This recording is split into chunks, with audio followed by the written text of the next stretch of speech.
16세기 조선을 송도리째 뒤흔든 전쟁, 임진왜란. 우리는 보통 거대한 전투나 유명한 장군들을 떠올리죠. 하지만 그 거대한 역사 뒤에는 잘 알려지지 않은 지극히 개인적인 이야기들이 숨겨져 있거든요.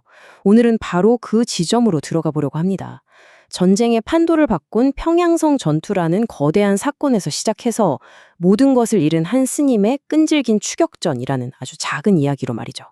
이 그림 한번 보세요. 1593년 1월, 바로 그 전쟁의 흐름을 바꾼 결정적인 순간입니다. 조선과 명나라 연합군이 일본군에게 빼앗겼던 평양성을 다시 찾아오는 장면인데요. 이게 그냥 성 하나 되찾은 거, 그 이상의 의미를 가졌습니다.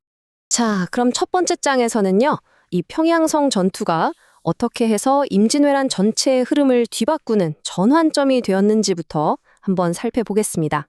평양성을 되찾기 위해서 모인 조명연합군의 수가 무려 4만 명이 넘었습니다. 상상이 가시나요? 당시 일본군이 아주 견고하게 버티고 있었는데 그들을 압도하기 위한 연합군의 의지가 얼마나 강력했는지 보여주는 숫자죠. 그야말로 모든 걸 쏟아부은 총력전이었던 겁니다. 당시 일본군은 그냥 막 싸우는 게 아니라 굉장히 체계적인 전술을 썼어요. 일단 기병이 싹 포위하고 그 뒤를 이어서 조총부대랑 활 쏘는 부대가 원거리에서 공격을 퍼붓습니다. 그리고 마지막에 창과 칼을 든 병사들이 달려들어서 백병전을 벌이는 거죠. 이 4단계 방식 정말 조직적이고 강력해서 상대하기가 무척 까다로웠습니다. 전투가 얼마나 치열했는지는 이 기록을 보면 확 와닿는데요. 천둥 같은 소리에 산이 흔들릴 정도였고 연기랑 불꽃이 수십 리에 퍼져서 바로 앞도 안 보였다고 합니다. 그야말로 아비규환, 모든 것이 부서지는 현장이었던 거죠.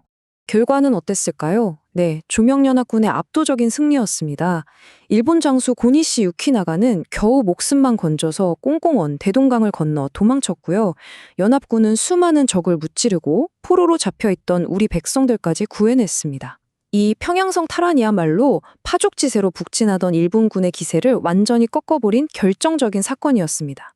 근데 이 거대한 전쟁이 정규군만의 싸움은 아니었습니다. 이제 이야기의 초점을 아주 특별한 군대에게로 한번 옮겨볼게요. 바로 나라를 지키기 위해 스스로 일어선 사람들이죠. 바로 의병과 의승군입니다. 의병은 뭐 잘 아시다시피 전국의 백성들이 자발적으로 만든 군대고요. 그럼 의승군은 뭐냐? 말 그대로 스님들이 만든 군대입니다. 이분들이 정규군이 미처 신경 쓰지 못하는 곳에서 성을 지키고 게릴라전을 펼치면서 전쟁의 판도를 바꾸는데 정말 중요한 역할을 했습니다. 근데 여기서 좀 이상하지 않으세요? 불교에서 가장 중요한 계율 중 하나가 바로 살생하지 말라는 거잖아요. 그런데 어떻게 스님들이 칼이랑 창을 들고 전쟁터에 나설 생각을 했을까요? 그 해답이 당시 의승군을 이끌었던 서산대사의 이 한마디에 다 담겨 있습니다. 나라가 망할 지경인데 어떻게 개인의 계율만 지키면서 가만히 앉아 있을 수 있냐는 외침이었죠. 이 한마디가 전국의 스님들을 움직였습니다. 그러니까 그분들한테 이건 계율을 어기는 게 아니었던 거예요. 오히려 눈앞에서 무자비하게 사람들이 죽어가는 걸 외면하는 게 더 큰 죄고 그들을 구하는 게 더 큰 자비를 실천하는 길이라고 믿었던 거죠. 자, 다시 평양성 전투 직후로 한번 돌아가 보죠. 승리의 기쁨도 잠시 아주 혹독한 현실이 기다리고 있었습니다. 평양에서 깨지고 남쪽으로 도망치던 시마주 요시히로 부대. 굶주리고 지쳐 있었겠죠. 보급도 끊겼으니 패잔병들에게 남은 건 약탈뿐이었습니다. 그리고 그들의 눈에 산속에 있는 한 절이 들어온 겁니다. 그들이 도착한 곳이 바로 대자암이라는 절이었습니다. 일본군은 먹을 걸 찾겠다면서 닥치는 대로 부수고 결국 불을 질렀습니다. 순식간에 유서 깊은 사찰이 불길에 휩싸인 거죠. 근데 그냥 식량만 훔친 게 아니었어요.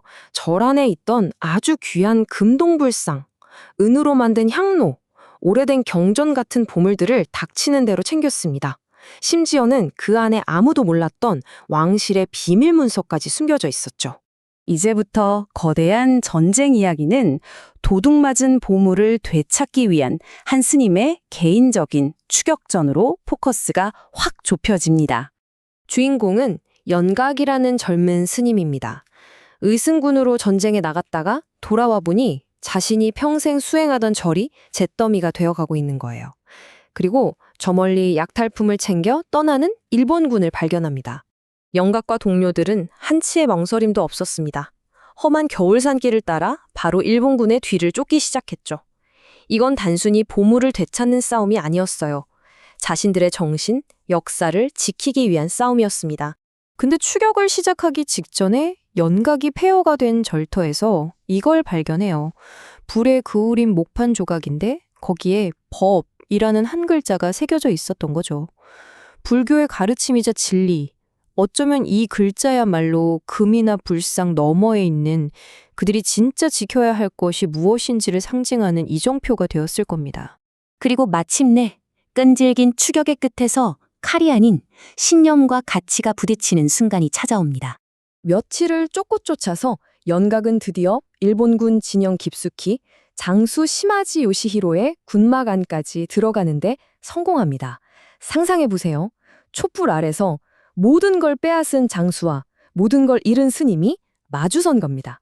여기서 두 사람의 생각이 완전히 갈리는 거죠. 시마즈 장군에게 보물은 군대를 다시 일으킬 현실적인 수단입니다.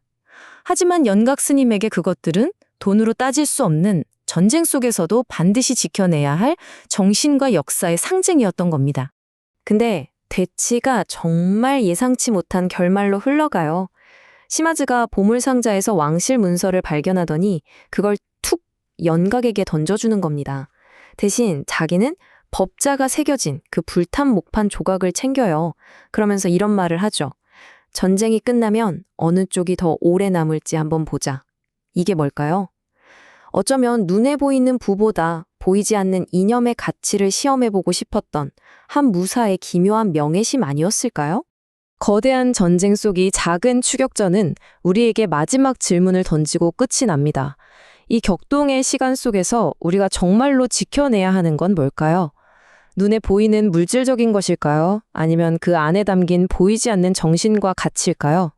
이제 판단은 여러분의 몫입니다.